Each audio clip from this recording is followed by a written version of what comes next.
ಎಲ್ರಿಗೂ ನಮಸ್ಕಾರ. ನಮ್ಮ ನ್ಯೂಸ್ ಅಲರ್ಟ್ ಯೂಟ್ಯೂಬ್ ಚಾನಲ್ಗೆ ನಿಮಗೆ ಸ್ವಾಗತ. ನಾನು ಚಂದನ್.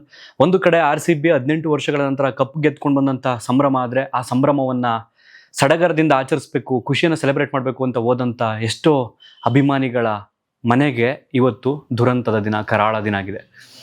ಏನಾಯಿತು ಹಾಗಾದರೆ ಇವತ್ತು ಚಿನ್ನಸ್ವಾಮಿ ಸ್ಟೇಡಿಯಂನಲ್ಲಿ? ಈ ಕಡೆ ವಿಧಾನಸೌಧದಲ್ಲಿ ಈ ಕಡೆ ಸನ್ಮಾನ ಸಮಾರಂಭ ನಡೀತಿತ್ತು, ಈ ಕಡೆ ಅದನ್ನು ಮುಗಿಸ್ಕೊಂಡು ಪ್ಲೇಯರ್ಸ್ಗಳು ಚಿನ್ನಸ್ವಾಮಿ ಸ್ಟೇಡಿಯಂಗೆ ಬರ್ತಾರೆ ಅಂತ ಕಾತುರದಿಂದ ಸಾವಿರಾರು ಅಭಿಮಾನಿಗಳು ಕಾಯ್ತಾ ಇದ್ರು. ಇದೆಲ್ಲದರ ನಡುವೆ ಪ್ರೆಸೆಂಟ್ ಈ ಕ್ಷಣದ ಅಪ್ಡೇಟ್ ಹೆಚ್ಚು ಕಡಿಮೆ ಬೌರಿಂಗ್ ಆಸ್ಪತ್ರೆ ಆಗಿರ್ಬೋದು, ಲೇಡಿ ಕರ್ಜನ್ ಆಸ್ಪತ್ರೆ ಆಗಿರ್ಬೋದು, ಹಾಗೆಯೇ ವೈದೇಹಿ ಆಸ್ಪತ್ರೆ ಆಗಿರ್ಬೋದು, ಈ 3 ಆಸ್ಪತ್ರೆಗಳಿಂದ ಬಂದಿರತಕ್ಕಂಥ ರಿಪೋರ್ಟ್ನ ಪ್ರಕಾರ ಈ ಕ್ಷಣದವರೆಗೆ ಅಲ್ಲಿ ಕಾಲ್ತುಳಿತ ನಡೆದು 9 ಜನರ ಸಾವಾಗಿದೆ.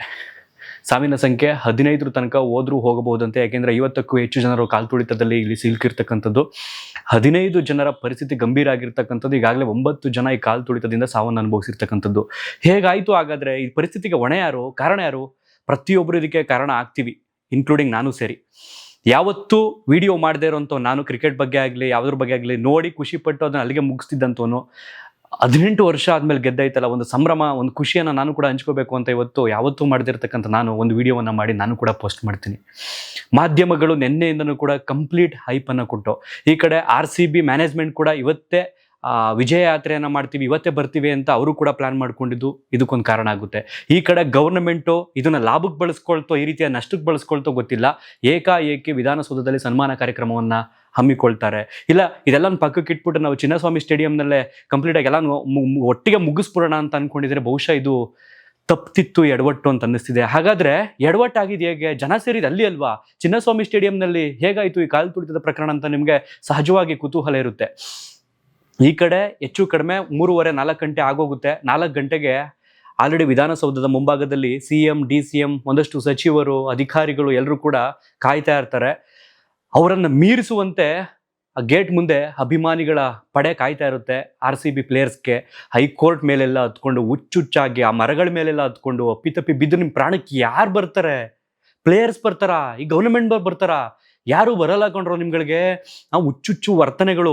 ಹೈಕೋರ್ಟ್ ಮೇಲೆ ಹತ್ಕೊಂಡಿದ್ರಲ್ಲ, ಅದೊಂದು ನ್ಯಾಯ ಹೇಳುವಂಥ ಒಂದು ದೇವಸ್ಥಾನ ಇದ್ದಂಗೆ ಹೈಕೋರ್ಟ್ ಮೇಲೆಲ್ಲ ಹತ್ಕೊಂಡು ತಿಕ್ಳುಗಳಂಗೆಲ್ಲ ನಿಂತ್ಕೊಂಡು ಸ್ವಲ್ಪನಾದ್ರೂ ಒಂದು ಸಣ್ಣ ಸಾಮಾನ್ಯ ಜ್ಞಾನ, ಸಾಮಾನ್ಯ ತಿಳುವಳಿಕೆಗಳಿಲ್ವ ನಿಮಗೆ?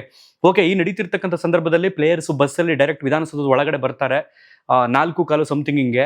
ಆ ಸಂದರ್ಭದಲ್ಲಿ ಈ ಕಡೆ ಎಷ್ಟು ಜನ ಸೇರಬೇಕು ಅಷ್ಟು ಜನವನ್ನು ಸೇರಿಸಿರ್ತಾರೆ. ಯಾಕೆಂತಂದ್ರೆ ಇಲ್ಲಿ ಪೊಲೀಸರ ಭದ್ರತೆ ಹೆಚ್ಚಾಗಿರುತ್ತೆ ಕಂಪ್ಲೀಟಾಗಿ. ಯಾಕೆಂತಂದ್ರೆ ಇಲ್ಲಿ ರಾಜ್ಯ ಸರ್ಕಾರದ ಸಚಿವರು, ಮಂತ್ರಿಗಳು, ಇವರು ಪ್ಲೇಯರ್ಸ್ ಎಲ್ಲ ಇರ್ತಾರಲ್ಲ, ಕಂಪ್ಲೀಟ್ ಸೆಕ್ಯೂರಿಟಿ ಭದ್ರತೆ ಇಲ್ಲಿರುತ್ತೆ.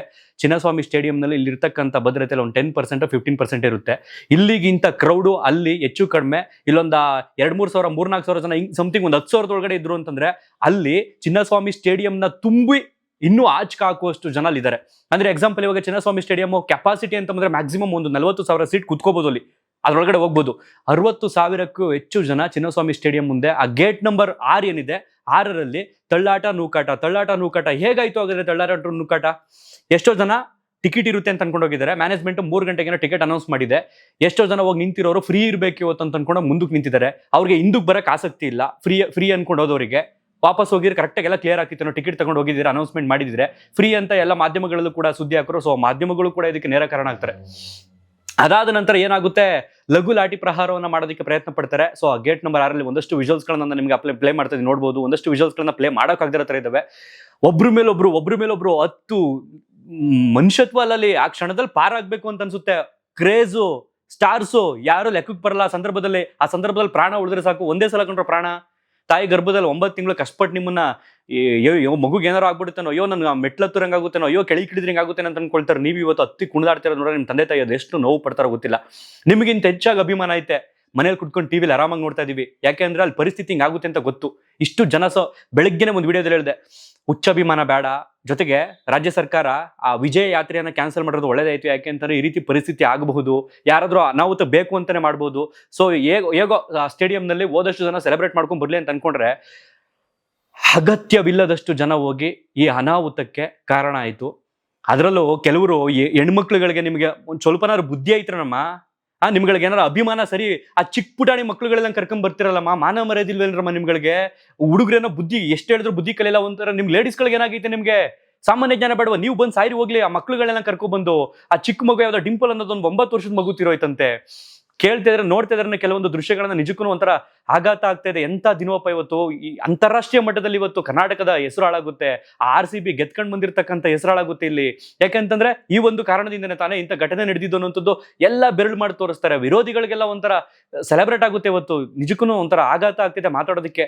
ಸೊ ಆ ಗೇಟ್ ನಂಬರ್ 6ರಲ್ಲಿ ಯಾವಾಗ ಲಘು ಲಾಠಿ ಪ್ರಹಾರ ಆಗುತ್ತೆ, ಆ ಸಂದರ್ಭದಲ್ಲಿ ಪೊಲೀಸ್ ಏಟ್ ಹೆಂಗ್ ತಡೆಯೋದು ಅಂತ ಕಾರಣಕ್ಕೆ ಕೆಲವರು ಓಡುವಂತ ರಭಸದಲ್ಲಿ, ಓಡುವಂತಹ ಭರದಲ್ಲಿ ಒಬ್ರ ಮೇಲೆ ಒಬ್ರು ಬಿದ್ದು ಈ ರೀತಿಯಾಗಿದೆ.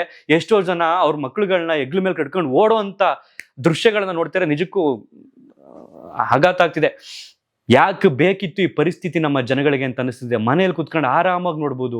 ಪ್ರತಿದಿನ ಮ್ಯಾಚ್ ನೋಡೋಕೆ ಹೋಗ್ತೀರಿ, ಕೆಲವರು ಸ್ಟೇಡಿಯಂಗಳಿಗೆ ದುಡ್ಡು ಖರ್ಚು ಮಾಡ್ಕೊಂಡು ಅಲ್ಲಿ ಕಂಪ್ಲೀಟ್ ಆಗಿ ಖುಷಿಯಾಗಿ ನೋಡೋದಕ್ಕಾಗಲ್ಲ. ಏನೋ ಸೆಲೆಬ್ರೇಟ್ ಮಾಡ್ಕೊಂಡು ಇನ್ಸ್ಟಾಗ್ರಾಮ್ಗೆ ಒಂದು ರೀಲ್ಸ್ಕೋ ಯಾವುದಕ್ಕೋ ಒಂದು ಸ್ಟೇಟಸ್ ಹಾಕೊಡೋದಕ್ಕೆ ಪ್ರಯತ್ನ ಪಡ್ತಿರ್ತೀನಿ. ಮನೆಯಲ್ಲಿ ಕುತ್ಕೊಂಡು ನೆಮ್ಮದಿಯಾಗಿ ನೋಡ್ತೀನಿ, ಅವುಗಳು ನೆಮ್ಮದಿಯಾಗಿರ್ತೀವಿ. ಇಲ್ಲಿ ಅಲ್ಲಿ ಏನಾಗುತ್ತೋ ಅನ್ನೋ ಆತಂಕ ನಿಮ್ಮ ತಂದೆ ತಾಯಿಗಳಿಗೆ. ಊರೂರಿಂದ ಬಂದು ಇಲ್ಲಿ ಏನೇನೋ ಕೆಲಸ ಕಾರ್ಯ ಮಾಡ್ಕೊಬೇಕು ಅಂತ ಬಂದು ಸಾಯ್ತಿರ್ತೀರಿ. ನಿಮ್ಮ ತಂದೆ ತಾಯಿ ಎಲ್ಲೋ ಕೂಲಿ ಕೆಲಸನೋ ರೈತರ ಕೆಲಸನ ಮಾಡ್ಕೊಂಡು ಬದುಕಿರ್ತಾರೆ. ನೀವು ಈ ರೀತಿ ಮಾಡ್ಕೊಳ್ತೀರ ಅಂತ ನಿಮ್ಮ ತಂದೆ ತಾಯಿಗಳಿಗೆ ಗೊತ್ತು. ಹೆಚ್ಚು ಕಡಿಮೆಗೆ 9 ಜೀವ ಹೋಗಿದೆ. ಆ 9 ಜೀವಕ್ಕೆ ಯಾರು ಕಾರಣ? ರಾಜ್ಯ ಸರ್ಕಾರ ಇದಕ್ಕೆ ನೇರ ಕಾರಣ ಆಗುತ್ತೆ. ಯಾಕೆಂತಂದ್ರೆ ನೀವು ವಿಧಾನಸೌಧದ ಮುಂಭಾಗದಲ್ಲಿ ಈ ಒಂದು ಸನ್ಮಾನ ಕಾರ್ಯಕ್ರಮವನ್ನು ಮಾಡುವಂತ ಅವಶ್ಯಕತೆ ಇರಲಿಲ್ಲ. ಯಾಕಂತಂದ್ರೆ ವಿಧಾನಸೌಧದ ಜಾಗದಲ್ಲಿ ಇರ್ತಕ್ಕಂಥ ಜಾಗ ನಿಮಗೆ ಗೊತ್ತು ಎಷ್ಟು ಸ್ಪೇಸ್ ಇದೆ ಅನ್ನೋದು. ಅಪೋಸಿಟ್ ಅಲ್ಲಿ ಹೈಕೋರ್ಟ್ ಇದೆ. ಹೈಕೋರ್ಟ್ ನ್ಯಾಯಮೂರ್ತಿಗಳು ಇದ್ರ ಬಗ್ಗೆ ನಾಳೆ ಏನಾದರೂ ಧ್ವನಿ ಎತ್ತಲೇಬೇಕು. ಯಾಕೆಂತಂದ್ರೆ ಆ ಚಿಕ್ಕ ರಸ್ತೆಯಲ್ಲಿ ವಿಧಾನಸೌಧದ ಮುಂಭಾಗದಲ್ಲಿ ಇರ್ತಕ್ಕಂಥ ಆ ಮೆಟ್ರೋ ರೋಡ್, ಆ ಮೆಟ್ರೋ ಮೇಲೆಲ್ಲ ಕುಣಿತವ್ರೆ. ಈ ರೀತಿ ಪರಿಸ್ಥಿತಿ ಆಗುತ್ತೆ ಅಂತ ನಿಮ್ಗೆ ಗೊತ್ತು ತಾನೆ? ರಾಜ್ಯ ಸರ್ಕಾರದವ್ರಿಗೆ, ಸಿದ್ದರಾಮಯ್ಯನವರಿಗೆ, ಗೃಹ ಸಚಿವ ಪರಮೇಶ್ವರ್ ಅವರಿಗೆ, DK ಶಿವಕುಮಾರ್ ಅವರಿಗೆ ನಿಮ್ಗಳು ಗೊತ್ತು ತಾನೆ? ಯಾಕೆಂತಂದ್ರೆ ಒಂದು ದೊಡ್ಡ ಫ್ಯಾನ್ ಬೇಸ್ ಇರ್ತಕ್ಕಂಥ ಒಂದು ಕ್ರಿಕೆಟ್ ತಂಡ, ಒಂದು IPL ತಂಡ ಅಲ್ಲಿ ಬರ್ತಾ ಐತೆ, ಅದರಲ್ಲಿರೋ ಎಲ್ಲಾ ಪ್ಲೇಯರ್ಸ್ಗಳು ಬರ್ತಾವ್ರೆ ಅಂತಂದಾಗ ಸಹಜವಾಗಿ ನೀವು ಸಾಮಾಜಿಕ ಜಾಲತಾಣಗಳಲ್ಲಿ ಆ ಜನ ಲೈಕ್ಸ್ ಕೊಡೋದು, ಆ ಶೇರ್ ಮಾಡೋದು, ಕಮೆಂಟ್ಸ್ ಮಾಡೋದು ನೋಡಿದ್ರೆ ಗಮನಿಸ್ಬೇಕು ತಾನೆ ನೀವು ಎಷ್ಟು ಜನ ಸೇರ್ಬೋದು ಅಂತ. ಅದ್ ಹೆಂಗ್ ನೀವು ಭದ್ರತಾ ವೈಫಲ್ಯವನ್ನ ನಿಮ್ ತಲೆ ಮೇಲೆ ಏರ್ಕೊಂಡ್ರೆ ನಮಗಂತೂ ಗೊತ್ತಿಲ್ಲ. ಈಗ ವಿರೋಧ ಪಕ್ಷದಾಗ ಇರ್ತಾರಲ್ಲ, ಚೆನ್ನಾಗಿ ಎಕ್ಕಿ ಮುಕ್ಕಿ ನಿಮ್ಮನ್ನ ತಿಂತಾರೆ, ತಗೊಳ್ಳಿ, ಈಗ ಬುದ್ಧಿ ಕಲಿಸ್ತಾರೆ ನಿಮ್ಗಳಿಗೆ. ಈಗ ಈ ರೀತಿ ಪರಿಸ್ಥಿತಿ ಬಹುಶಃ ನೀವು ರಾಜಕೀಯ ಲಾಭಕ್ಕೋಸ್ಕರ ಏನಾದ್ರು ಮಾಡ್ಕೊಂಡ್ರೆ ಇದನ್ನ ಏನೋ ಗೊತ್ತಿಲ್ಲ ನನಗಂತೂ. ಇದೇ ಕಾರ್ಯವನ್ನ ನೀವು, ಇದೇ ಶ್ಲಾಘನೆಯನ್ನ ನೀವು ಹೋಗಿ ಚಿನ್ನಸ್ವಾಮಿ ಸ್ಟೇಡಿಯಂ ಒಳಗಡೆ ಬಿಗಿ ಬಂದೋಬಸ್ತು, ಈ ಪೊಲೀಸ್ ಏನ್ ನಿಯೋಜನೆ ಮಾಡ್ಕೊಂಡಿದ್ರಲ್ಲ ನೀವಿದ್ದ ಜಾಗದಲ್ಲಿ, ಇದೇ ಪೊಲೀಸ್ ಅಲ್ಲಿದ್ದರೆ ಖಂಡಿತವಾಗಿ ಇವತ್ತು ಕ್ರೌಡ್ ಕಂಟ್ರೋಲ್ ಆಗ್ತಿತ್ತು. ಇವತ್ತು ಈ ಅನಾಹುತಗಳು ತಪ್ಪೋದು ನಡೀತಿತ್ತು. ಒಟ್ಟಾರೆಯಾಗಿ ಯಾರ್ಯಾರು ಈ ಘಟನೆಯಲ್ಲಿ ಕಾಲು ತುಳಿತದಲ್ಲಿ ತೀರೋದ್ರು ಅವ್ರ ಮನೆಯವರಿಗೆ ಆ ಭಗವಂತನೇ ಶಕ್ತಿಯನ್ನು ಕೊಡಬೇಕು, ದುಃಖ ಭರಿಸುವಂತ ಧೈರ್ಯವನ್ನ ಆ ದೇವರೇ ಕೊಡಬೇಕು. ಇನ್ನೇನು ಇಲ್ಲ. ಒಬ್ಬ ಅಭಿಮಾನಿಯಾಗಿ ಗೇಮ್ ತರ ನೋಡ್ರೋ, ಸ್ಪಿರಿಟ್ ಆಗಿ ತಗೊಳ್ರೋ, ಇನ್ಸ್ಪೈರ್ ಆಗಿ ತಗೊಳ್ರೋ ಅಷ್ಟೇನೆ.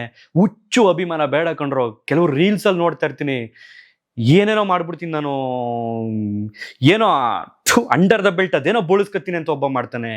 ಯಾಕ್ರೋ ಇವೆಲ್ಲ ನಿಮ್ಗಳಿಗೆ? ಏನೋ ನಿಮಗೆ ಎಜುಕೇಶನ್ ಕಲಿಸಿದಂತ ಟೀಚರ್ಸ್ಗಳು, ಲೆಕ್ಚರರ್ಸ್ಗಳು ನಿಮ್ಮ ಈ ತುಣುಕುಗಳನ್ನ, ಈ ವಿಡಿಯೋಗಳನ್ನ ನೋಡ್ಬಿಟ್ರೆ ಇಂಥವ್ರಿಗೆ ನಾವು ಪಾಠ ಕಲಿಸಿದ್ವಾ ಅಪ್ಪ, ನಮ್ಮ ಜೀವನ ಪಾವನ ಆಗೋಯ್ತು ಅಂತ ಅನ್ಕೊಳ್ತಾರ್ಕೊಂಡ್ರೋ. ಹುಚ್ಚ ಅಭಿಮಾನ ಬೇಡಕೊಂಡ್ರೋ. ಅಭಿಮಾನ ಇರಲಿ, ಪ್ರೀತಿಸ್ರೋ, ಗೌರವಿಸ್ರೋ, ಒಂದು ಪೋಸ್ಟ್ ಹಾಕಿ ಸೆಲೆಬ್ರೇಟ್ ಮಾಡಿ, ಖುಷಿ ಪಡಿ. ಇನ್ಸ್ಟಾಗ್ರಾಮ್ನಲ್ಲಿ ಆಗ್ತಿರಲ್ಲ, ಖುಷಿ ಪಡಿ ಆ ಥರ. ಬಟ್ ನಿಮ್ಮ ಪ್ರಾಣ ಕಳ್ಕೊಂಡು ಅಭಿಮಾನ ತೋರಿಸುವಂಥದ್ದು ದೇವರೇ ಬಲ, ಇನ್ನೇನು ಮಾಡೋದಕ್ಕಾಗಲ್ಲ.